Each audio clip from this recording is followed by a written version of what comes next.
The Adventures of the Saint, starring Vincent Price. The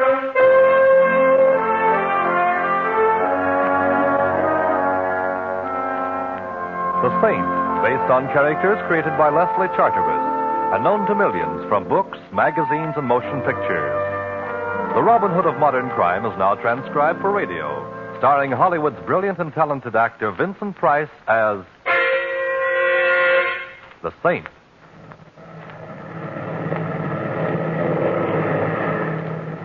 Anything wrong, Captain? Nothing serious, Mr. Templar. Just coming down here for a check. Go on just as soon as we can. Oh, and where is here? Headstone, New Mexico. Used to be a big silver mining town, but now it's just another little town, I guess. Although I did notice there's a carnival playing over on the edge of this emergency landing strip. Well, how long are we to enjoy the hospitality of Headstone? Oh, 2 or 3 hours. Long enough to see the town, have dinner if you like. We're sorry to delay you, sir. Oh, it's all right, Captain. I'm seldom bored in a strange town. Well, you better go back and fasten your seatbelt, Mr. Templar. We're coming down now. Right, I'll see you later.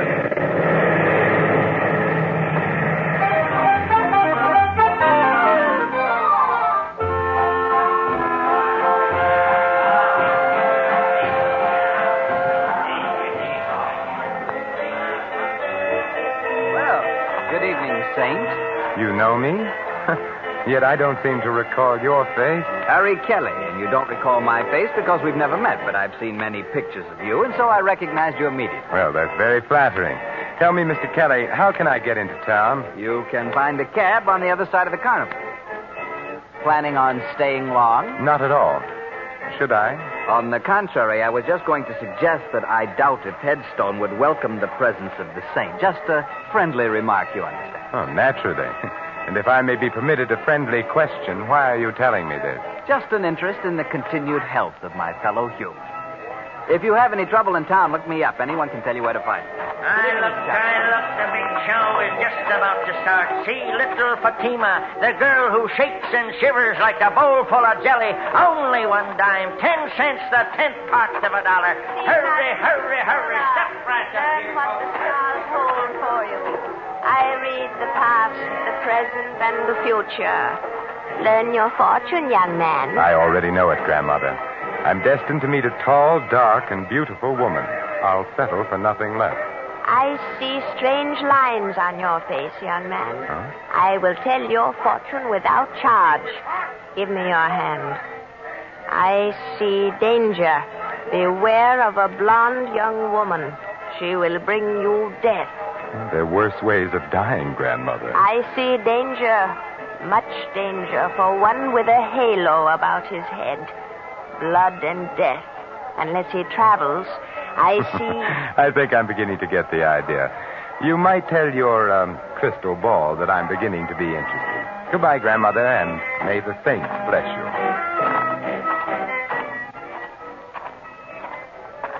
Taxi, mister? Oh, thank you. Say, do you suppose you can drive me somewhere that serves a good dinner? Sure. The Silver Dollar Hotel. Oh, fine. You know, I was just sitting there communing with nature about how many guys there are who blow their wad to watch some dame do a hula but won't spend a dime on a hack. Do I detect a touch of Brooklyn? How could you miss? That's me, chum. Ziggy from Flatbush. I used to drive a hack in Brooklyn. Now I own the only hack in Headstone. It's light, huh? You know, I ain't seen a Brooklyn Bridge for 10 years since I come out here for my health. Like I always say, it's a smart man who knows when it's healthy to get out of town. Meaning what? Does everything have to mean something? Me, I mind my own business. I stay healthy. That's why I'm living in Headstone instead of under one. I see. But if you didn't mind your own business, I suppose you'd give me some advice about leaving Headstone. Is that it? No advice, Mac. That's part of minding my own business. Headstone is a great place for strangers to visit, if they paid up their insurance.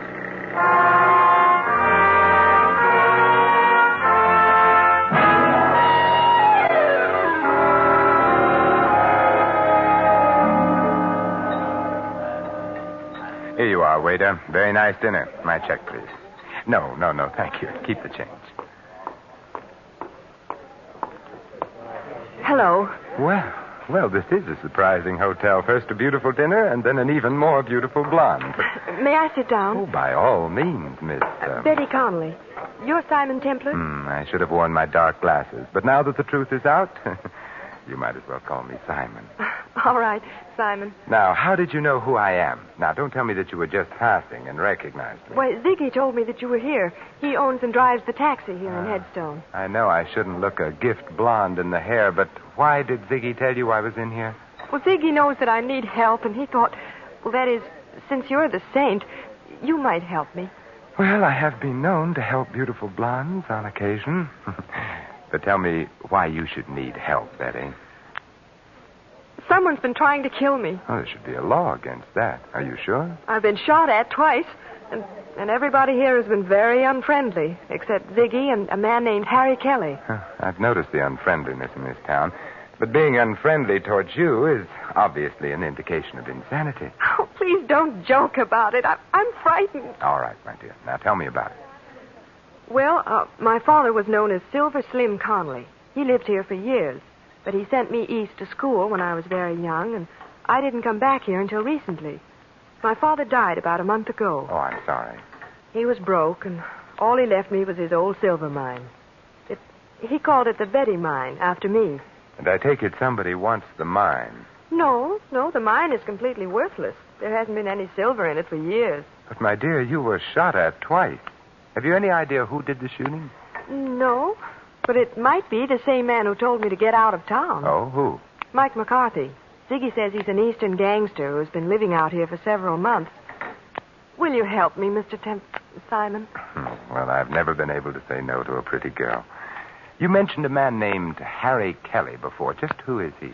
He knew my father. He's been very friendly to me, although he thought I ought to leave town, too. I've met Mr. Kelly, and he intrigues me very much. I think we'll go see him. All right. Oh, just a minute.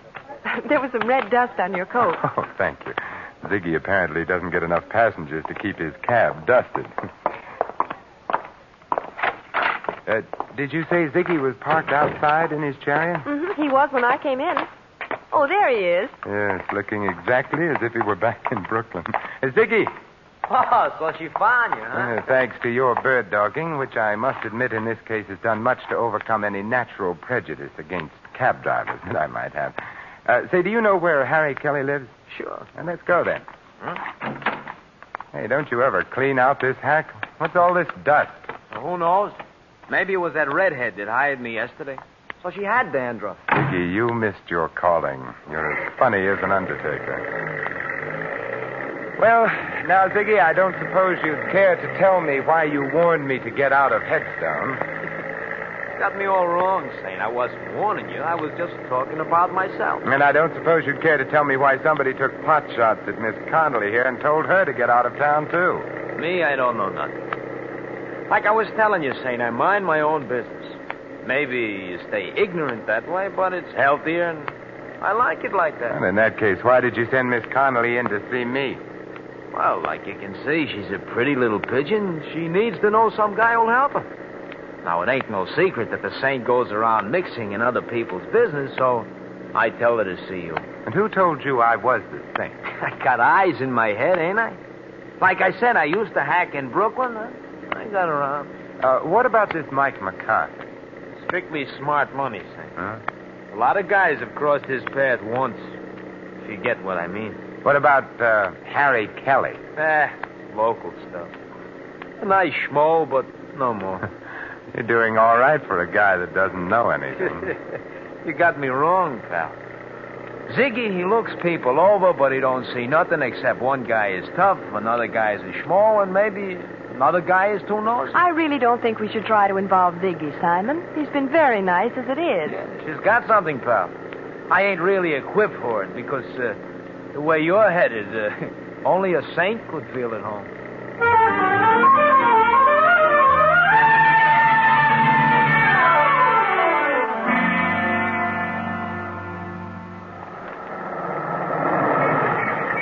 Well, here we are, Saint. Kelly lives on the first floor in the rig. Oh, thanks. Wait for us, Ziggy. We've got a couple of other calls to make after this. Don't worry, I'll wait. If you get in any trouble, just yell. Then I'll drive over and tell the sheriff I heard somebody yell for help. Oh, thanks, pal. Come on, Betty. Well, I hope our friend is in and that he talks. Yes. Strange. Harry telling you to come and see him if you had any trouble. If he had any connection with me, then why hasn't he said something to me? Well, he sounded to me like a cautious man. Maybe he did know something, but didn't want to say anything unless he felt sure something was going to be done. Well, we'll soon know. Yes, who is it? Simon Templar. Oh, the Saint. Just a minute. Those shots were in that room. This is no time for conversation, darling. We're going in. Oh, but... Like this. Kelly. Oh, Simon. Kelly. Kelly, this is Simon Templar. Saint? Yes, Kelly, the Saint. Who shot you? The window. Saint.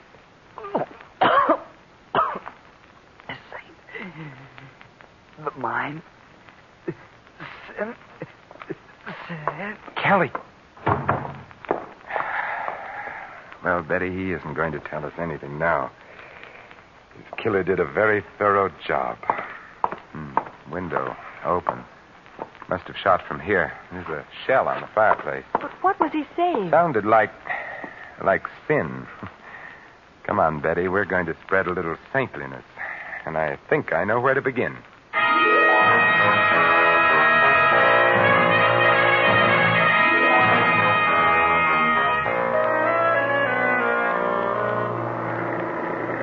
But, Ziggy, didn't you hear anything? Well, I noticed some noise, but like I told you... I know. You mind your own business. Are we going to the sheriff, Simon? No, not yet. Ziggy, who's the assayer in this town? Old man Matthews. The office is closed now, but he lives right ahead there. That big white house. Okay, stop there. But, Simon, I'd don't like to satisfy a little curiosity about that mine of yours. I'll be right back. You stay in here, Betty.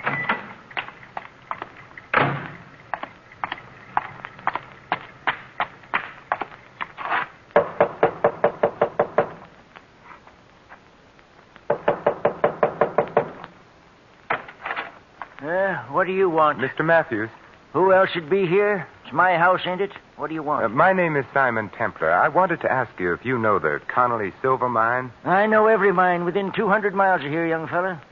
Hey, ain't that Betty Conley sitting up there in that taxi? Yes. Then why can't she tell you about the mine? She owns it. Well, she has told me, but I just wanted to check about the possibility of a mistake. How much silver would you say there was in the Conley mine? About enough to put in your eye and still leave room for your finger? Couldn't there be a hidden vein in it? Nope. There ain't been enough silver around here to make a dime for years and years. Could there be anything else of value in it? Mud and water, if you call that valuable. You sure? Of course I'm sure. Young fella, I've been here man and boy for 70 years, and I ain't got no time to stand around answering darn fool questions. Goodbye. Well, goodbye.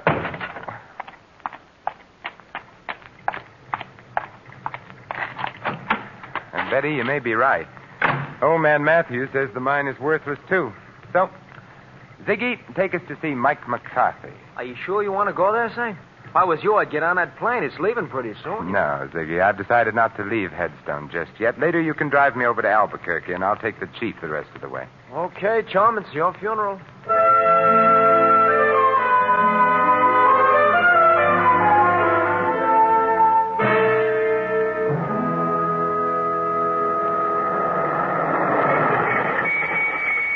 Simon, please be careful.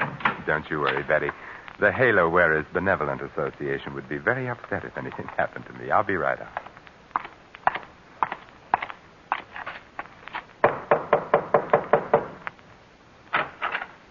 Yeah? I'm looking for Mike McCarthy. Well, you found him. It's my Boy Scout training. It never fails. My name is Simon Templar. The Saint? I've been known by that name. So what? That's a very interesting question. I must try to think of an answer sometime.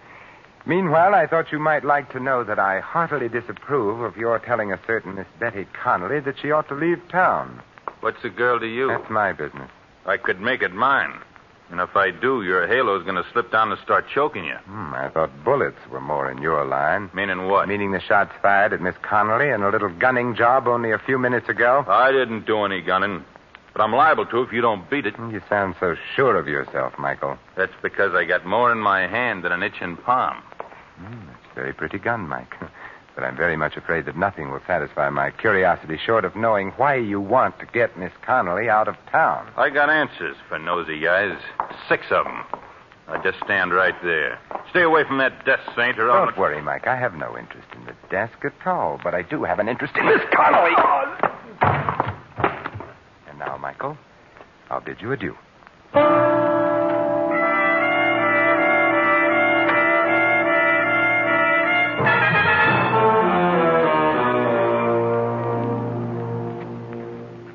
What happened, Simon? Oh, not much, I'm afraid. The conversation was just getting interesting when Mike had a sudden attack of dropsy. That's funny. I never heard of him being sick. Oh, that's because you mind your own business, Ziggy, like you told me. Betty, where is that silver mine of yours? About 2 miles out of town. Is there any place in town where we can rent a car? Oh, why, I have a car. Why? I feel a prospecting urge coming over me. Ziggy, take us to Miss Connolly's car, and then we can dispense with your valuable service. What's wrong with my car? Nothing, Ziggy. It's just that I don't like people looking over my shoulder, especially when I visit a lonely mine in the company of a beautiful girl.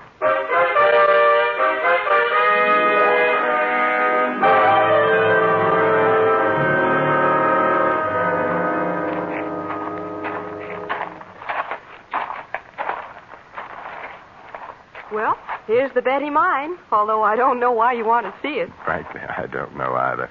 But as long as I'm here, I might as well take the 40-cent tour. Certainly, sir. Right this way. This old cable car goes down into the mine. All we have to do is stand on the platform and pull the cable. It works with balanced weight. Clever, these 49ers.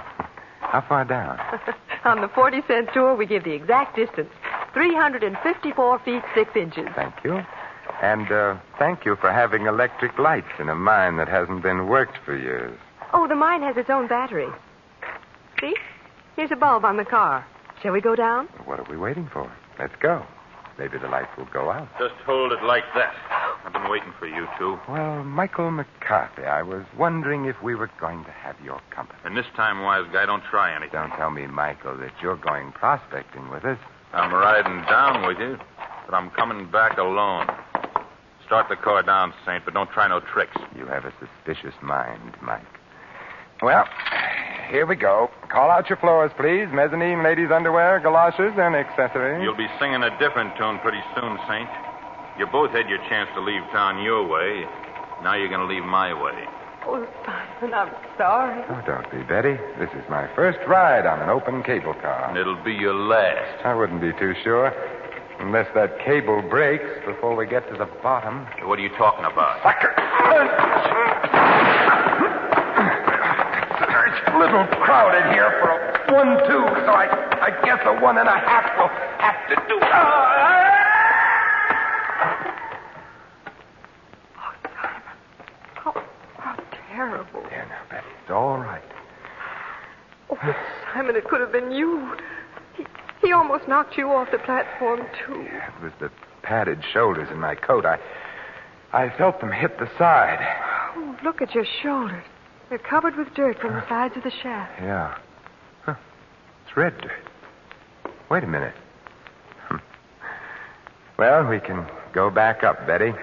Mike doesn't need our help, and I don't need anybody to answer questions anymore.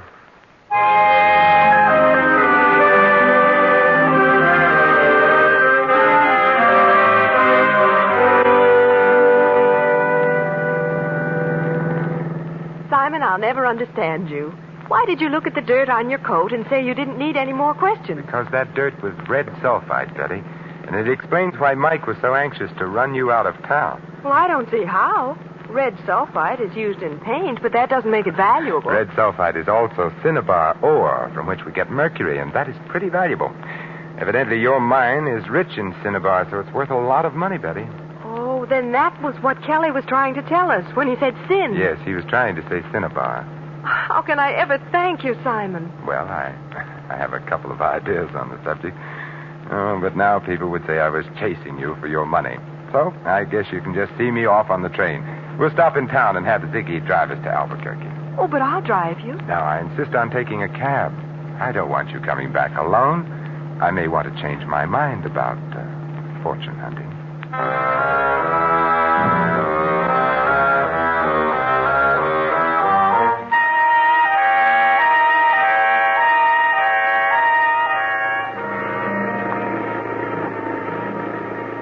like I said, Saint, I'm glad to see you leaving. This town is just funny about strangers. But hadn't you ought to take Miss Conley with you? But she doesn't have to go now, Ziggy, and besides, she's rich. She's what? Yes, Ziggy, we found out that Dad's mine is valuable after all. You mean you found silver in it? No, mercury. Oh, the stuff they put in thermometers? That's the stuff, Ziggy. But it's used for a lot of other things, particularly in wartime, and it's worth a lot of money. Well, what do you know? So that's why Mike was trying to make you leave. Huh? That's it. Well, did you stop and tell the sheriff? We didn't have time, but I'll see him when we go back. Oh, that's pretty nice for you, ain't it, Betty? Oh, here we are. Just in time, too. Yeah, the chief's in already. Very nice timing, Ziggy. Thanks, Betty, for keeping my forced visit to Headstone from being dull. Oh, Simon, well, why don't you stay in Headstone?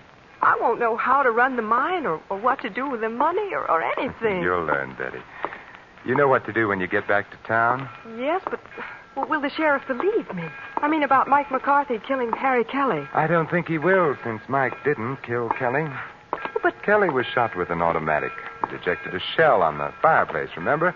But Mike McCarthy carried a revolver. You saw it. Yes, but will the sheriff... Oh, the sheriff will believe when you show him that the gun that killed Kelly is in Ziggy's pocket. What? What are you talking about? You knew about the cinnabar ore in the mine. You carried some of it away to be tested in your cab. And there was red dust in it, which you tried to explain with a corny gag. You're crazy. Harry Kelly had an idea what was going on, so you slipped around to the back while we were at the front door and killed him. All right, wise guy, you're so smart. What about Mike? Mike was working for you. But Simon, Ziggy told me that you were in town. Sure, he couldn't be sure that I wasn't here to break up his little scheme, so the smartest thing to do was to get us together so he could watch both of us. He thought I would use his cab, as I did, and it would be easy. But he slipped up when he sent Mike out to the mine ahead of us. Ziggy was the only one who knew where we were going. Okay, pal, you asked for it. This time, sweetheart. Like you said, pal, you should have followed your own advice about minding your own business. Well, he's all yours, Betty. The gun that killed Kelly is now on the seat beside him. All you have to do is turn the body and the gun over to the sheriff, and from there on in, he'll mind Ziggy's business for him. But, Simon... Don't worry, Betty. I'll stop back someday to make sure that Venus is in conjunction with Mercury.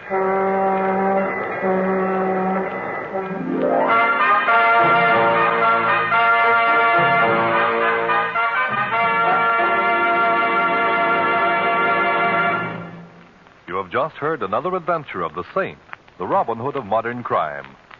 Now, here is our star, Vincent Price. Ladies and gentlemen, how many times there have been men just like Ziggy, led into crime by insatiable greed, forgetting the simplest truths so aptly phrased by John Dryden. Murder may pass unpunished for a time, but tardy justice will o'ertake the crime. This is Vincent Price extending a personal invitation to all of you to join us again next week at this same time for another adventure of the Saint. Good night.